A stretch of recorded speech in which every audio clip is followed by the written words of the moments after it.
Awake! The veil lifts. The shimmering corridors betwixt this world and the next momentarily blur, allowing one with the power to receive brief instruction from the mouths of the departed. Hist! I sense the spirits among us, reaching out from their slumber into the realm of the living.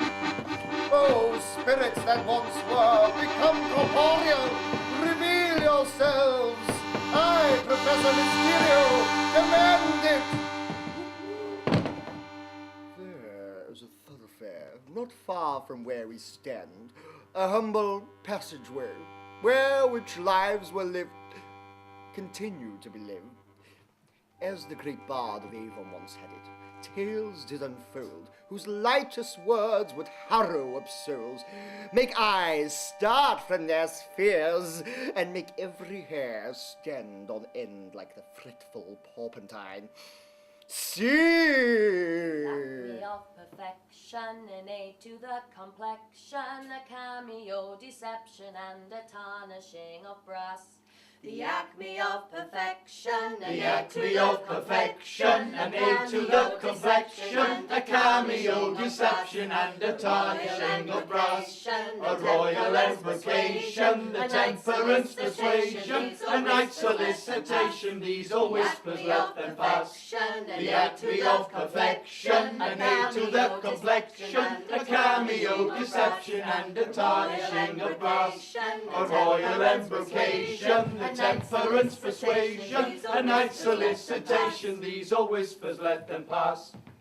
Robert, you look like the very devil. What ails you this morning? You see me carrying a grave burden, John.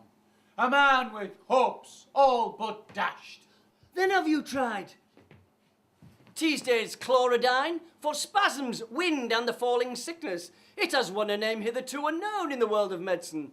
Teasdale's, for those who have not tried it, should do so. I am far beyond the assistance of even that estimable product.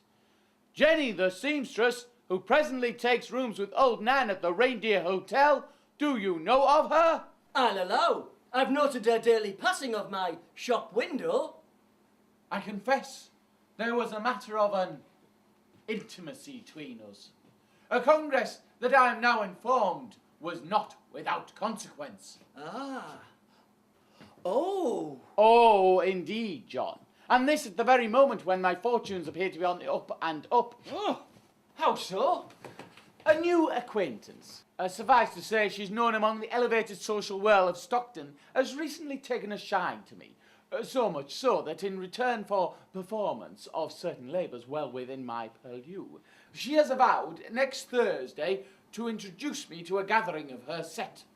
Such an introduction would be highly advantageous to my prospects. Undoubtedly, undoubtedly. And yet, how can I in all conscience pursue such a course if in future the matter of Jenny became of public discourse? My ambitions would be thwarted. there is a certain herbalist I know, a Mrs. Atkinson, more skilled in medical matters, and one whom ladies turn to for consultation on the most inconvenient of matters.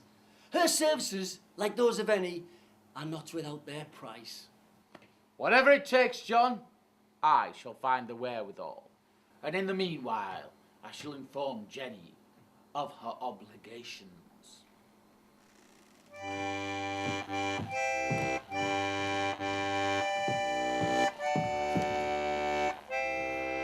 This is most irregular. Taking afternoon tea with a tradesman when I should be in attendance at the Emporium. What possesses you to think this proper?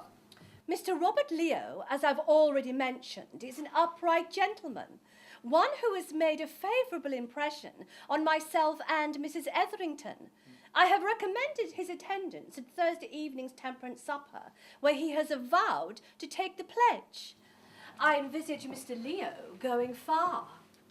We are purveyors of hats, millinery, travelling bags and portmanteaux of the highest quality. Oh, we have a name for ourselves in this town. whereas Mr. Leo is a maker of shoes. And a very skilled one, rest assured. He informs me that my ankles are the shapeliest in the town. The blackguard! A professional observation. As such, no breach of form. Now, as organiser, I should simply shake hands with our guest and greet him cordially. Formality being out of place on such an informal occasion. And Mrs. Etherington has agreed to entertain us upon her piano. As for refreshments, I have mixed together several packets of Thwaites, packet hard beer. It being superior in flavour and colour to those sold. It effects are marvellous. Madam, if you need me, I shall be in my salon at the Emporium. I should not have thought your presence is required here. Good day.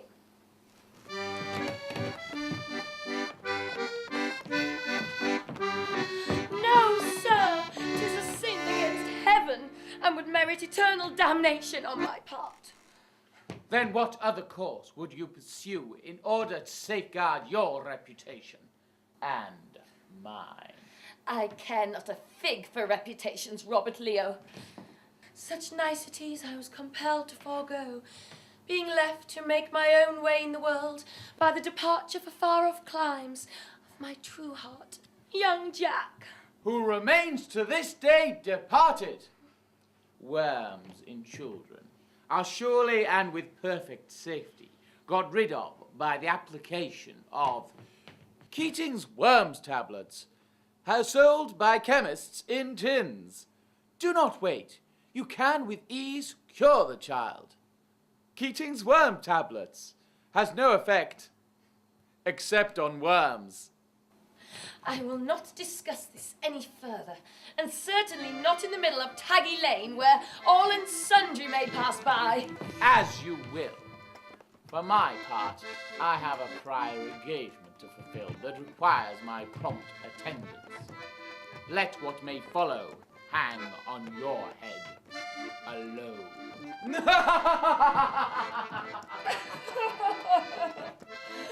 Ah, Jamie, there you are. My gown. You are certain that all will be ready for my social engagement next Thursday Eve? Beyond doubt, Madam Countess. Excellent. But stay, there is a shadow on your brow. Tell me, are you unwell? I must confess to being somewhat disappointed. And the source of this disappointment, it is of course a gentleman.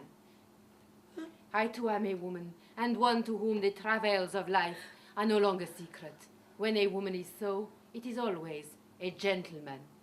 Come, let us take a table in the establishment yonder, and over a refreshing Symington's Edinburgh brand coffee, used throughout the world by thinkers and workers alike, known as the housewife's help and the bachelor's boon. Always ask for Symington's. Together, perhaps we can find a solution to your plight.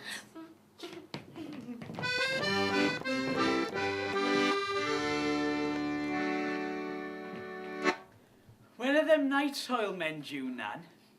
Them middens is all but overflowing. By Providence, but it's nippy in here. And nippy it'll have to stay unless we get one of those Comet slow combustion stoves. The Comet, the acme of perfection in the heating of shops, schools, chapels, and all places of business.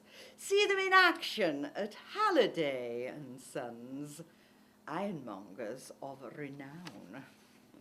Come and sit down a moment, Arthur, and let you and old Nan ruminate on an issue or two. Now, refresh my memory, Arthur, and relate to old Nan how long you have been potman and bottle washer here at the Reindeer Hotel. Since ever I can recall. Since I was first brought, a foundling, and you did take me in. And provided for you ever since, though general opinion held you witless. You are a dear soul, Arthur, and perhaps one day you will find your true origins. But tell me, your efforts to woo Jenny the seamstress, how fare they? You know of that? You'll be fair startled at some of the intimacies old Nan's party to. Alas, Jenny's heart remains fixed upon the return of young Jack. Three long years she waits, with never come a word. And never will again, for I have certain knowledge that young Jack is lost with all hands off Valparaiso on the good ship Nantucket. But despite all your shortcomings, the better, I am at a loss how it is that you have not so far slipped a halter over that skippity filly.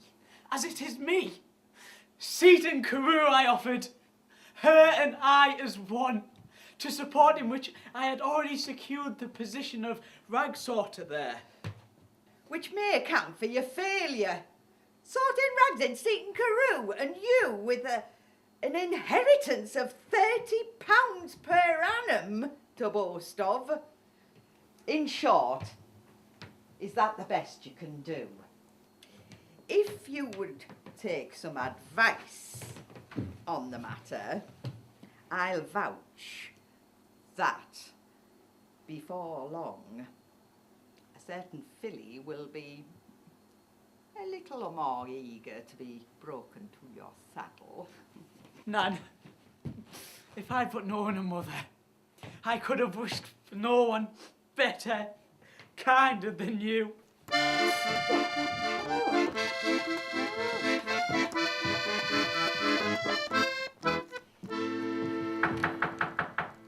Enter, my Mr. Lion Norris. Do not await upon ceremony. But who are you? What is the meaning of this unpardonable intrusion? Don't feel undue modesty is required, I beg you. For be assured, I most certainly do not. John Atkin, barber, at your service. I wonder, do you recall my giving you pause whilst out on the lane yesterday, Madam Countess? In far off Minsk, I would have had men torn apart by horses for such an unpardonable intrusion. In far off Minsk, maybe, but this is Stockton, where, as I have intimated, I pride myself of being a student of faces. And I did find yours troublingly familiar. Of what concern is this to me? While my main income is derived from the trimming and cutting of hair, I also offer to the more discerning clientele works of art, as I like to think of them. Specifically, depictions of the female form in their many guises. Although, when I did locate this from the images in my gallery, it wasn't necessarily your features that immediately caught my eye. Oh, back off. What's your price? What's your offer? Oh. Oh. A cameo brooch. Oh, what a pretty little trinket. That'll handily do for starters. Well, you've got me over a pickle barrel good and proper, John Atkin. But as I always say, never a cloud but there's a silver lining. And it strikes me that you and I could profit considerably by the pooling together of our talents. Oh.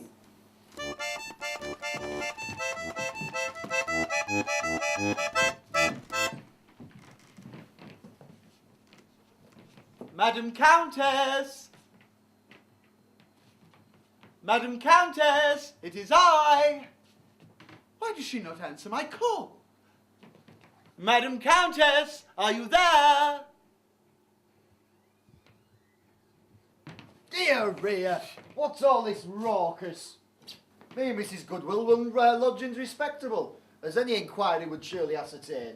Have you got a bad leg which causes you to howl so? Have you been asked to submit to amputation? Do not. Instead, send 2 shillings and 6pence and you will receive grasshopper ointment and pills, a sure remedy for bad feet, carbuncles and poisoned hands. Your pardon. I'm looking for a tenant of this establishment. A certain Countess Olga?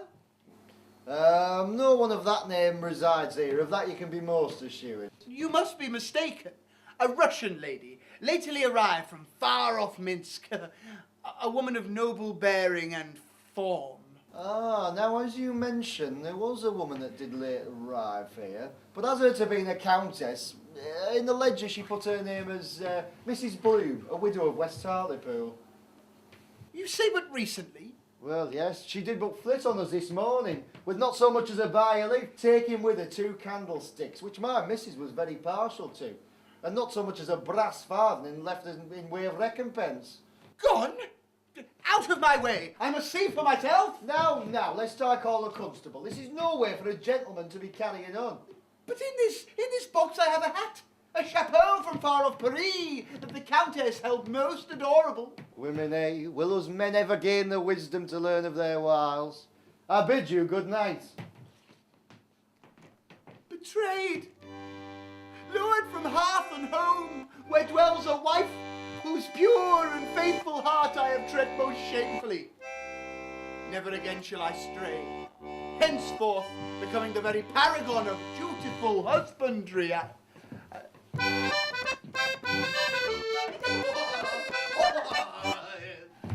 Oh, what a fine pair of lovebirds you do both look.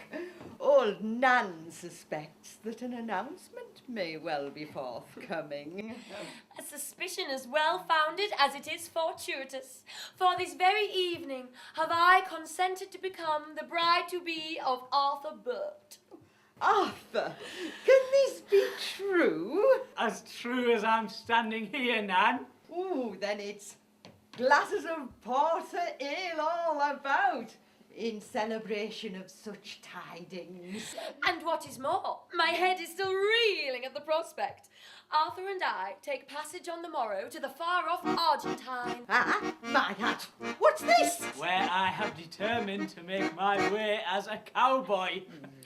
Of course, it will be advantageous that Arthur is in receipt of his inheritance. £30 per annum, or both. But he has reliably informed me that he has lately come by further funds to the tune of 100 guineas. Oh, who would have thought him such a man of substance? Who indeed? But the Argentine, you say? Whatever happened to Seton Carew?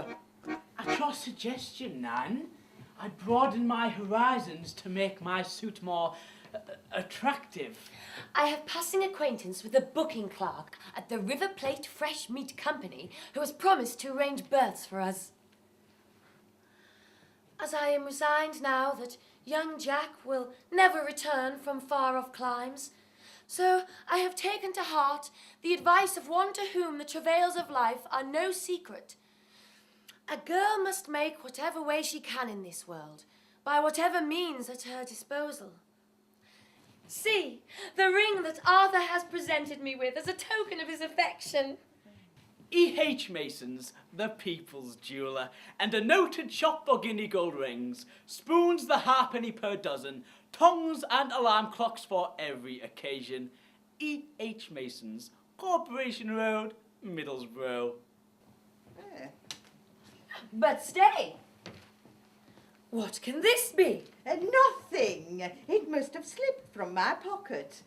Please, give it back, pray. But it is addressed to me, and judging by the mark of postage, has come but recently from Manchester. Why, this is from an office of lawyers purporting to represent young Jack, who, it appears, has prospered beyond his wildest expectations in the Klondike gold fields. And it set sail for home aboard the good ship Nantucket. Can this be? Off Valparaiso? With all hands? Oh, cruelest of fate! Even though young Jack has most generously given my name as inheritor of all of his estates, with comfortable provisions set aside for his blind father, Captain Bill. Jenny, what does this mean? It means, Arthur Burt, that we'll not be needing a new potman just yet. But it is addressed to me. And what can this be? Nothing. It must have slipped from my pocket. Please, give it back, pray. Please, give it back, pray. And what can this be? Potman just yet. Now, Robert, we stand in the doorway of a new age, one bursting with marvel. Automotive carriages on the streets, electric illumination in homes. Why, lately I've received a pamphlet declaiming the merits of the magnetic telephone, by which simultaneous conversations can be had. Yet those voices might be towns apart. Providence alone knows where all this madness might lead, John. To prosperity, I'll wager. This very afternoon, I was persuaded into an enterprise with one distinguished, aristocratic even, lineage. It is her assertion that, by means of a novelty, which she lately saw sparking the general populace of London, the cinematograph peep show, I believe she called it, that right here in Stockton, we might create our own artworks for the delight of the more discerning public. You think in times to come, people might walk this street and pause, John? Give thought to we who lived our days here and passed through in advance of them. As like as not, but what benefits they should gain from such consideration is moot. The business of living's concern enough while we're here, without fretting on the steps of those gone before. And the Reindeer Hotel, open for business. I propose a gill or two of Nan's best porter ale, following which we will allow those things still yet to come to develop on their own accord. What do you say to that? I say, every evening at 7 in Stockton, Dovecote Street, Batty's Circus promises to astound with a performance pronounced by public and press as the greatest ever seen in this part of the country, featuring Algy the Clown, Miss Violet Wilson the tap boot dancer, and Mademoiselle White with her dance in flames. Batty's Circus, a most capital entertainment. Speaking of which, Robert, this cinematograph, they say it captures the very likeness of movement and life itself. I mean, can you but imagine such a device? Oh, it's a fad, John, of no virtue whatsoever. I advise you to steer clear of any such flim-flammery. And so must the spirits return to their grim couches and dreamless slumber.